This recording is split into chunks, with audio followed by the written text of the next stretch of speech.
Γεια σου αγαπητέ μου θεατάκο, τι μου γίνεσαι? Στο σημερινό πείραμα της Smart Chemistry θα πρωταγωνιστήσουν αλφαβητικά ο Στέργιος, η Ευγενία, ο Γιώργος.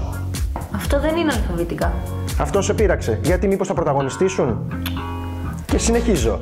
Θα πρωταγωνιστήσουν λοιπόν ο Γιώργος, η Ευγενία, η Ζαφυρία, ο Κωνσταντίνος, ο Στέργιος και η Χριστίνα. Α, το πας αλφαβητικά τώρα. Ναι, και μάλλον θα πρωταγωνιστήσουν κιόλας. Λοιπόν, τι λες, πάμε εργαστήριο?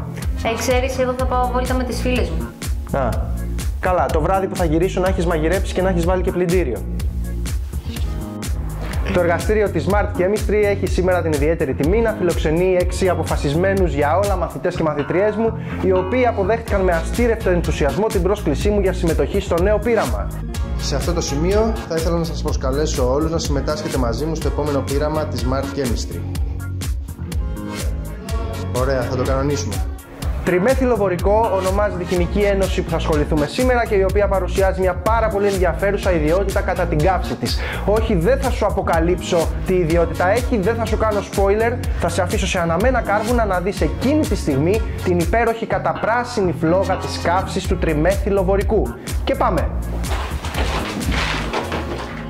Πρώτα απ' όλα, γαντάκια, γυαλιά και προστατευτική μάσκα κρίνονται απαραίτητα πριν την έναρξη του πειράματος. Οι ουσίες με τις οποίες θα παίξουμε είναι αρκετά επικίνδυνες, ενώ από την καύση εκλείονται αέρια που δεν θες να εισπνεύσεις για να μην γυρίσεις σπίτι σου με τη μορφή της λερναίας ύδρας. Το τριμέθυλοβορικό παρασκευάζεται από μεθανόλη και βορικό οξύ με μια χημική αντίδραση που μοιάζει αρκετά με την εστεροποίηση. Η διάταξη που θα πραγματοποιηθεί η παρασκευή του τριμέθυλοβορικού αποτελείται από μια κονική φιάλη στην οποία έχει εφαρμοστεί ψυκτήρας για την υγροποίηση της μεθανόλης και την επιστροφή της στο μείγμα της αντίδρασης μετά το βρασμό της κατά τη θέρμανση. Η Χριστίνα αναλαμβάνει να ζυγίσει το H3BO3 και με τη βοήθεια του Γιώργου το μεταφέρει στην κονική φιάλη. Ο Κωνσταντίνος μετράει την ποσότητα της μεθανόλης που θα χρησιμοποιήσουμε, αλλά η προσθήκη της στο μείγμα της αντίδρασης απαγορεύεται να γίνει από άπειρα μωράκια. Έτσι εμπιστευόμαστε περισσότερο τα έμπειρα και στιβαρά χέρια της Ευγενίας, τα οποία τρέμουν τόσο που μπορούν να προκαλέσουν συντονισμό στη γέφυρα ρίου-αντιρίου. Ο Στέργιος αναδεύει, το νερό ξεκινάει να ρέει και το πιστόλι θέρμανσης να λειτουργεί. Η αντίδραση θα ολοκληρωθεί σε περίπου μισή ώρα. Λίγο πυκνό H2SO4 έχει προσθεθεί στο μείγμα, ούτως ώστε να απορροφά το παραγόμενο νερό και σύμφωνα με την αρχή Λεσατελιέρ η ισορροπία της αντίδρασης να μετατοπίζεται προς τα προϊόντα για να παραλάβουμε περισσότερο τριμέθυλοβορικό. Αυτή την πρόταση μπορείς να τη χρησιμοποιήσεις και στις πανελληνιές σου. Όσον αφορά τα αντιδρόντα, η μεθανόλη χρησιμοποιείται στην καθημερινή ζωή ως αντιψυκτικό και καύσιμο, στο εργαστήριο ως ένας πολύ καλός διαλύτης και στην παρασκευή ευρέως γνωστών οργανικών ενώσεων.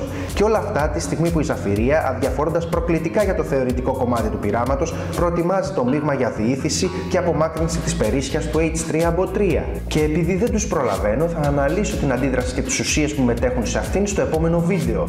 Το σχεδόν καθαρό τριμέθυλοβορικό που παραλαμβάνουμε από τη διήθηση θα το κάψουμε με 3 διαφορετικούς τρόπους. Δοκιμάσαμε και 4ο τρόπο στην αρχή, αλλά το αστείο που είπε ο Στέργιος έκαψε μόνο εμάς και όχι το τριμέθυλοβορικό. Μέσα σε αυτές τις 3 μικρές κονικές φιάλες αδειάζουμε μικρές ποσότητες τριμέθυλοβορικού για να πάρεις μια γεύση θεατάκου μου από την πράσινη φλόγα της καύσης.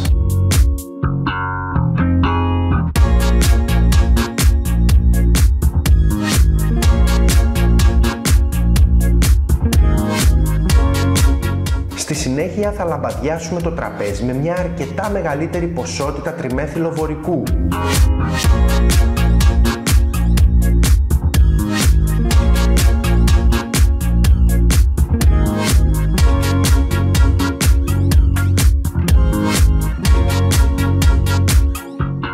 Τέλος, θα αδειάσουμε όλη την υπόλοιπη ποσότητα του τριμέθυλοβορικού που παρασκευάσαμε στο πάτωμα για να κλιμακώσουμε το θέαμα.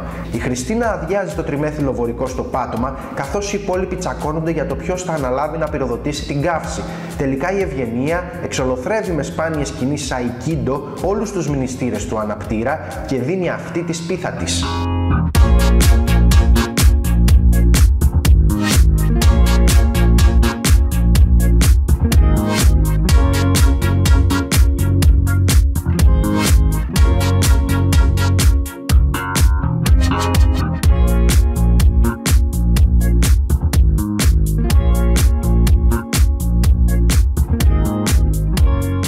Αυτό ήταν το πείραμα της πράσινης φωτιάς του τριμέθυλοβορικού.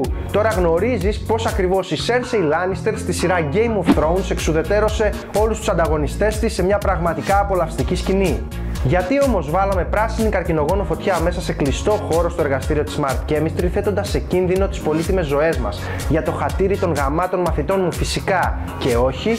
Εννοείται ότι το κάναμε για τα views και μάλιστα την επόμενη φορά σκέφτομαι να το πάω και ένα βήμα παραπέρα και να ανατινάξω τίποτα μέσα στην κρεβατοκάμαρα των γονιών μου. Γι' αυτό μην τρέπεσαι αγαπητέ μου θεατάκο, κάνε like, εγγραφή και κοινοποίηση, μήπως και βγάλουμε τίποτα για την ανακαίνιση του σπιτιού. Είμαι ο Δημήτρης, αυτοί είναι οι εντυπωσιακοί μαθητές μου και θα τα πούμε στο επόμενο πείραμα.